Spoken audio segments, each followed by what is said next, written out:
دقائق. دقائق. بسم الله الرحمن الرحيم. أهلا بحضراتكم في حلقة جديدة من برنامج دقائق. الدقائق التالية إن شاء الله هتكلم فيها عن المعارضة في الوطن العربي. المنطلق العام للمعارضة في الوطن العربي أن كل المعارضة لابد أن تشفه كل إنجازات وطنية تقوم بها أي إدارة سياسية في أي بلد.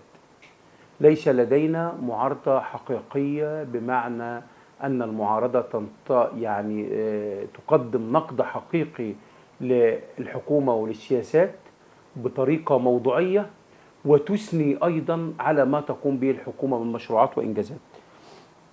فمثلا لو طبقنا هذا المثل على الدولة المصرية، نقول أن الدولة المصرية عندما تولى الرئيس عبد الفتاح السيسي سدة الحكم في 2014 كانت الدولة المصرية قد خرجت من منعطف خطير جدا من 2011 وحتى 2014.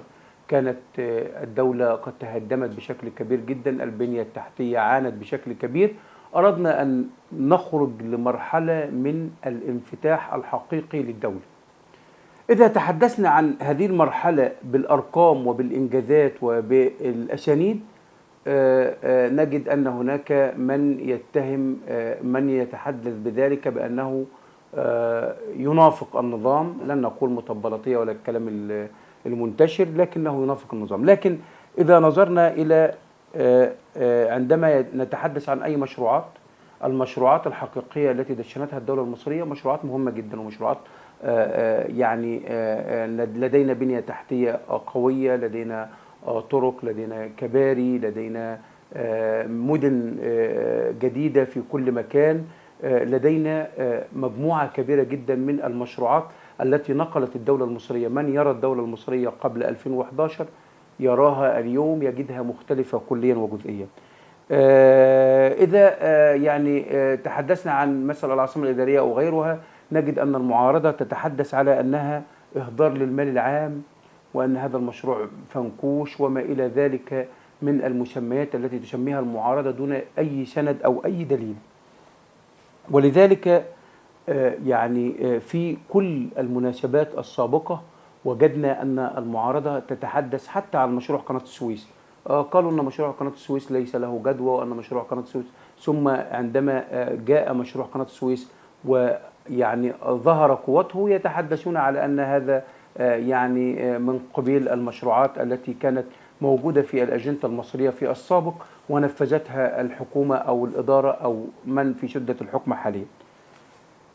ولذلك نقول أن المعارضة في الوطن العربي دائما تنظر إلى النصف الفارغ من الكوب وتركز عليه بشكل كبير جدا، تختلف كليا وجزئيا عن المعارضة في الخارج، لأن المعارضة في الخارج معارضة لها آليات ولها أطر كبيرة جدا وخاصة في أوروبا.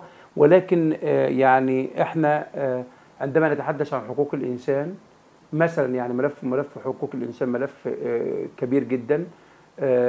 كانت هناك انفلات أمني كبير قبل أن تتعافى الدولة المصرية أمنيا، وكانت هناك أيضا المعارضة تتهم الدولة بأنها ليس لديها قوة أمنية، وعندما تواجه الدولة العناصر الإجرامية والتخريبية يتهمون الدولة بأنها تريق الدماء وغيرها من هذه الأمور. وبالتالي ليس لدينا منطق في المعارضة، سواء المعارضة السياسية أو حتى في نقد الاقتصاد المصري، رغم أن الاقتصاد المصري بشهادة المؤسسات الخارجية الدولية يتعافى بشكل كبير جدا. ومع ذلك عندما يتحدث المجتمع الخارجي أو الصحف الخارجية أو المؤسسات الدولية الخارجية التي تعمل في مجال الاقتصاد عن تعافي الاقتصاد المصري، يقول أن هذا حملات إعلامية مدفوعة الثمن، وهذا أيضا جزء من الأكاذيب والشائعات التي دائما ما تقدمها المعارضة. ولذلك عندما يكون هناك وعي حقيقي للمعارضة، عندما أتحدث عن مشروع إذا لم يكن لهذا المشروع جدوى علي أن أنتقده بأطر علمية صحيحة، بعيدا عن الهبد والكلام الذي ليس له قيمة. الإعلام أيضا له دور كبير جدا. عندما ننظر إلى الإعلام المعارض نجد أنه يعارض بدون وعي وبدون منطقية وبدون محافظة على مؤسسات الدولة وبدون حتى أي أطر حقيقية للمعارضة. نجد أن أيضا الإعلام الرسمي دائما ما يعجز عن تقديم الصورة الحقيقية للمشاهد التي تحاكي فيها الدولة المصرية، وخاصة في محاور التنمية بشكل عام. الدولة المصرية تعافت بشكل كبير جدا. طبعا يعني إذا تحدثنا عن أطر كثيرة جدا ما قامت به الدولة المصرية من نقل العشوائيات وتحويل المناطق العشوائية التي كنا نراها، وأنا يوميا أعدي على منطقة تل العقارب التي أصبحت منطقة جميلة جدا وجاذبة للسكان بعد أن كانت عشوائية. يعني استطاعت الدولة المصرية أن تنقل العشوائيات إلى صورة حضارية، ومع ذلك نجد أن أصحاب هذه العشوائيات يعارضون الدولة في أن يكون لديهم حضارة وتقدم وبيت آدمي ومسكن آدمي، لأنهم يرتزقون على هذه الحالة وعلى هذه الوضعية، وتجدهم متمسكون بهذا الوضع الغير آدمي رغم أن الدولة تريد أن تقدم لهم خدمات تجعلهم في مأمن. إذا أيضا تحدثنا عن بناء المساجد، أو يعني إذا تحدثنا عن بناء المساجد بشكل عام، نجد أن الدولة المصرية استطاعت أن تحدث المساجد وتبنيها بشكل جميل، وتقيم عدد كبير جدا من المشروعات من المحبين. حتى أن مشروعات توسعات مساجد آل البيت وغيرها كانت من المشروعات التي أصبحت يعني جيدة جدا، وأصبحت نراها بشكل جميل. وبالتالي الدولة المصرية حتى اليوم إذا نظرنا إلى كل ما قدمته وما قامت بها بعيدا عن كل الحسابات السياسية، نجد أن الدولة المصرية تتعافى وتغير شكلها بشكل كبير جدا. لو دخلنا على يعني 100 مليون صحة، هذه المبادرة المهمة جدا التي لم يعطيها الإعلام حقها، والتي كشفت عدد كبير جدا من أصحاب الأمراض المزمنة، والتي عالجت أمراض كثيرة جدا وأتت ثمارها. نجد أن المعارضة تتحدث على أنها الأمم المتحدة هي من دعمتها وغيرها، لم تنسب للدولة أي إنجاز حقيقي رغم أن الدولة أنجزت في ملفات كثيرة جدا. طبعا يعني أشياء كثيرة جدا، حتى أنهم في اختيار القيادات إذا تم اختيار قيادات شابة نقول أين الخبرة، وإذا تم اختيار قيادات لديها خبرة ولديها دراية نقول تغافلوا وتجاهلوا عن الشباب. فإذا المعارضة لن ترضى أبدا عن أي إدارة، ولذلك يعني أنا أسمن كل الذين يعملون في تطوير المنظومة التي يعملوا بها دون النظر إلى الآخرين، لأننا كما قلت في بداية حديثي أن يعني ما يحدث من المعارضة هو منطلق المعارضة فقط.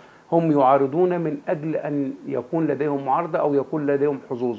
فنحن نجد إنسان يخرج وينتقد الحكومة في سياستها في كذا وكذا وكذا.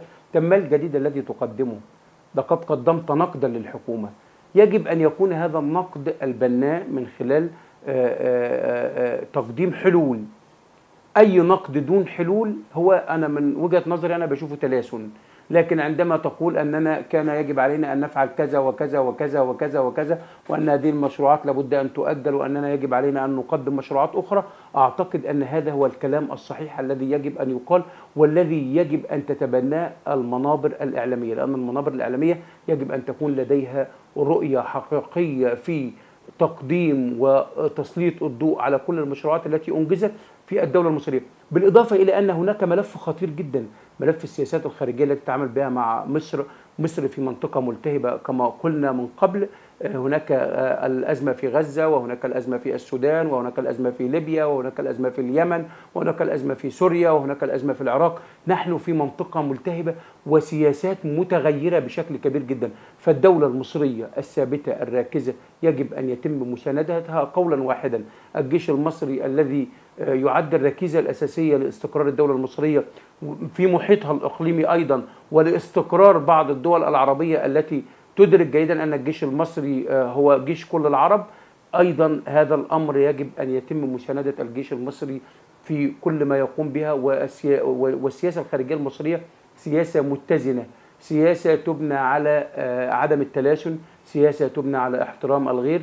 ولذلك يجب على الجميع كل المنابر الإعلامية أن تعي جيدا أن الدولة المصرية دولة مستهدفة من الجميع، وأن حالة التآمر موجودة، وأن حالة خلق الفوضى في الوطن العربي لا تزال تعمل بشكل أساسي، رغم أن أغلب هذه المؤامرات كشفت بعد 2011 بعد أن أسقطت عدد من الدول كنا نظن أنها لا تسقط.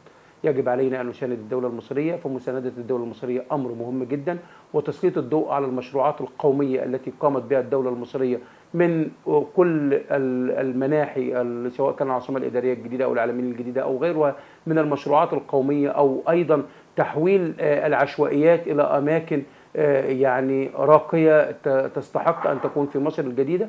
أعتقد أن كل هذه الأمور يجب أن تكون في حاضرة في ذهن المواطن المصري الذي يعي أهمية استقرار بلده، وأن لا تكون الدولة المصرية مثل ما يحدث في بعض الدول العربية التي نتمنى لها الاستقرار، والقيادة السياسية المصرية دائما ما تدعم الأشقاء في كل مكان. دمتم بخير، ونلتقي بكم في دقائق وحلقة جديدة إن شاء الله. السلام عليكم ورحمة الله وبركاته. دقائق مع محمد فتحي الشريف.